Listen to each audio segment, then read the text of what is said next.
This is just a video to kind of get me motivated. You know, I'm doing some work on the garage, and then don't you just look so sexy with those little rear tires poking out? For you guys who don't know, those are Ford Mustang 17x9 positive or plus 27 millimeter offset, and then I don't know, fuck it, Black Beauty, Blackie, Blacka, I don't know, whatever name you want to call her. But I went and I had the ceiling roof fall down, and instead of putting back drywall and doing all that bullshit, I ended up getting some what do you call those shits called? Some plywood, some sheets of plywood, 4x9 or 4x8s. Put those up, and then I ended up getting this Wi-Fi enabled thing, but then the logic board is tripping. I don't know, some shit. So they're gonna send me, you know, whatever. But still, like, kind of just looking like, yeah, shit, cool. But then that one, I gotta wash that motherfucker tomorrow. And probably by the time I put it up, it's gonna be today. I don't know, whatever. But yeah, and I think if you guys watch like Hoonigan and you know like Hurt, you know, he's crazy drifter. You know, he can handle a fucking car. He got mad skills. But anyways, long story short, he's got an S13 with a K. I think it's a K24, K20. I don't know. I don't really like know the aspects of it, but he's got the pop-up headlights, and I'm like, yeah, that's what's up, because my shits don't go down. But then one of the things I love about this, like now, is like you could just see the radiator, and you know, I think it was a blessing and a curse at the same time, because when I had my little mishap with this front piece over here, because an old lady wanted to jump in front of me. I mean, I was speeding at the same time, but then, you know, whatever. You know, shit happens. Luckily, nothing crazy happened, but the whole radiator support on the inside, I had to remove it. And when I removed it, I was able to put the radiator V-mount. Now, for people who actually, let's do this. Well, for people who kind of been following or whatnot, I don't even know if I even documented it. Maybe I did, maybe I didn't. Who the fuck cares? But before I did that, I had the stock radiator support there. And I remember one day I was going to the DMV to do something. Actually, I was selling my Altima, and she overheated. Ended up kind of blowing, whatever. Luckily, the motor, nothing happened to the motor. But the reason why was, well, what I'm kind of alluding to is because before that, I had the whole stock, like, you know, radiator support there. And the radiator support was obviously like at a 90 degree, and the motor just ran hot. I couldn't like cool it down, but until after that little incident happened, and I removed that one piece and the bottom piece there, and then kind of just built my own, you know, crash bar into a radiator support, then I was getting like 180 temps. Before that bitch was jumping up to like 212. I remember I was having heart attacks. I think I was having heart palpitations, you know, if we're gonna like talk like medical science or some shit.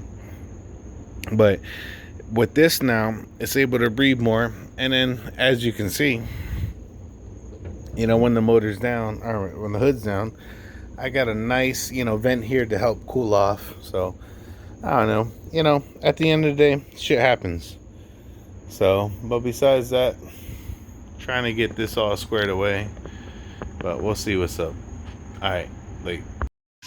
Well, you know, sexy is wet is always sexy. So, yeah, I mean, I basically, the roof, I don't know if you guys remember, when I went to Panama, and I came back, that shit all came down, like someone broke into the fucking house. So I ended up getting some ply, FREE. So threw that shit up there, got that, that's all good. Got a new garage door opener. Although the logic board's tripping, but they're gonna send me a part, so fuck it. I got that bitch like for 120, and I think it's like 175. But anyhow, long story short, send me a replacement because I was gonna take that bitch back down to replace it or return it. Plus, Home Depot didn't have any more on the stock. So, anyways, long story short, there you go. And yeah, whenever something is just wet, it's just much sexier. You know, wet is better. So I just gave her a little quick wash. It's funny though, because I ain't washed this car like shit, I want to say maybe like 2 years. And then how the window's still beating because it's garage kept. So it's straight, but just trying to, you know, keep going, motivated. Actually, now that she's on the floor, although I still got to raise her back up to do the oil pan and the cold side pipe, it's not bothering me. I mean, at least she's down, like. And one thing, like, I kind of, at first I didn't like this gap, but then when you look in there, you're like, damn, that's supposed to probably keeping my coolant temps like way low. But I'm still gonna have to raise up the hood. Yeah, I'm gonna have to do a little cowl setup on there and then see. But for the most part, yeah, man, I had a productive weekend, so that's what's up. All right, so I was doing like videos on, what's that thing called, on WhatsApp, because I just wanted the music playing in the background, but I guess my finger's wet and so it was stopping. So anyways, long story short, you know, like when I look at this like that, and then like when I take this angle there like that, like she's just looking, you know, sexy as fuck. So yeah, I'm trying to focus on this because I really got the itch to get me a freaking sports bike. Now, if you give me a sports bike for $1,000, hell yeah, fuck that shit, thing. But long story short, I'm trying to, you know, keep this in my grasp. But yeah, that's what's up. So we'll see. All right, guys. Like, alrighty.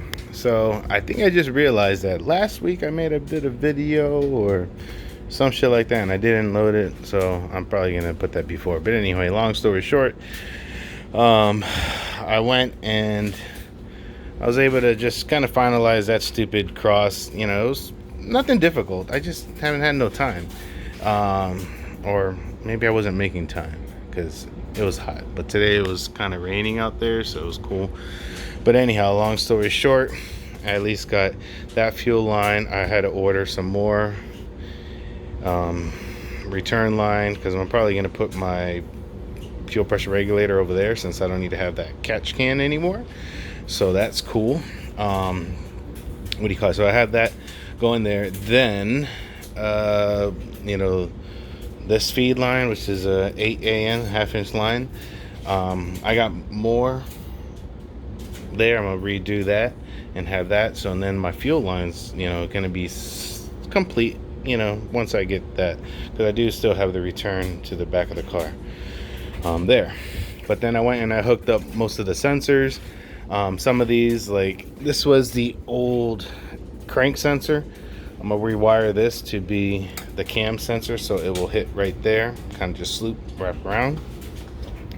And then on the old setup, I had both cam sensors hooked up, and I had extra thingies, or I don't know, can't even remember. But that green plug that's on, that was the cam sensor for the passenger side.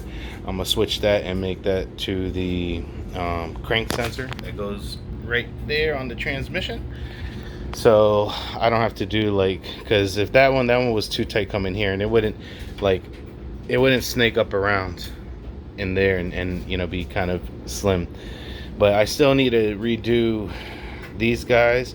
I'm not going to do it just yet. I want to, you know, kind of get the car running. I don't want to mess with no wiring if I don't have to, because I know once the wiring is good. So once I, you know, basically finalize, I get everything, but it's starting to come together.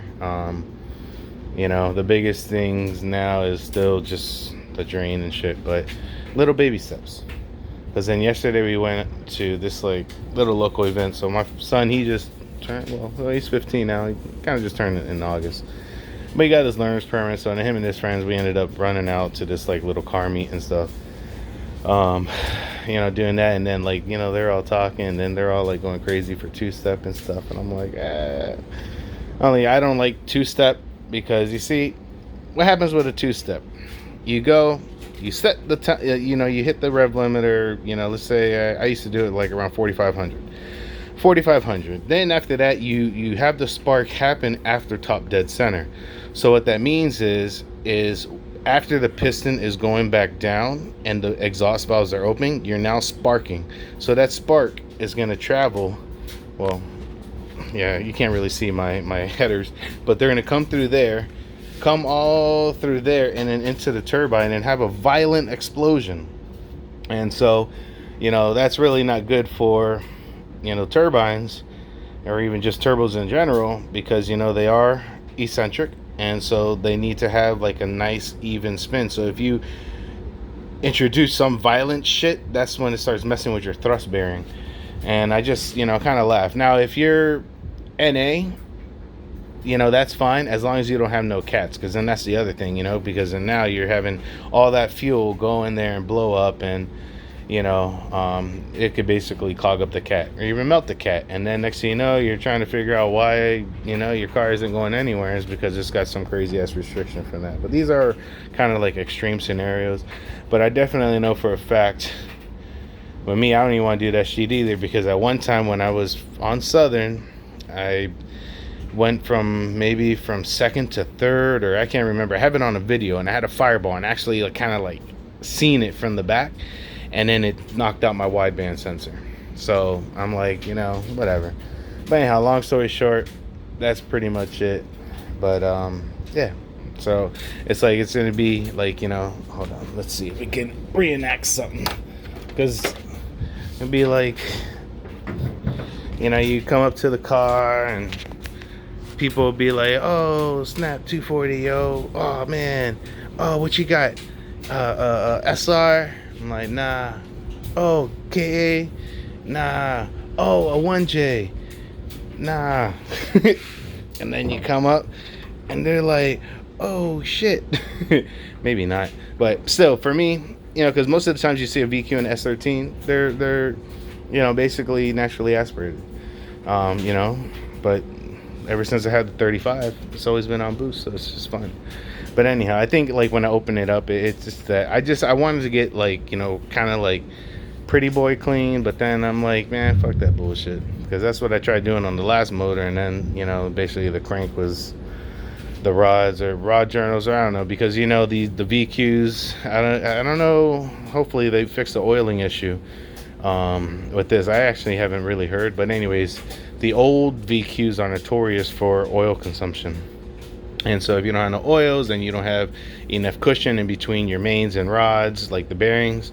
And then that's when, you know, you can basically start wearing out the crank, you know, the journals, and then get rod knock or whatever. And that's exactly what happened on the other motor. But, you know, whatever. It's all good. It got me here, right? All right, guys. Like,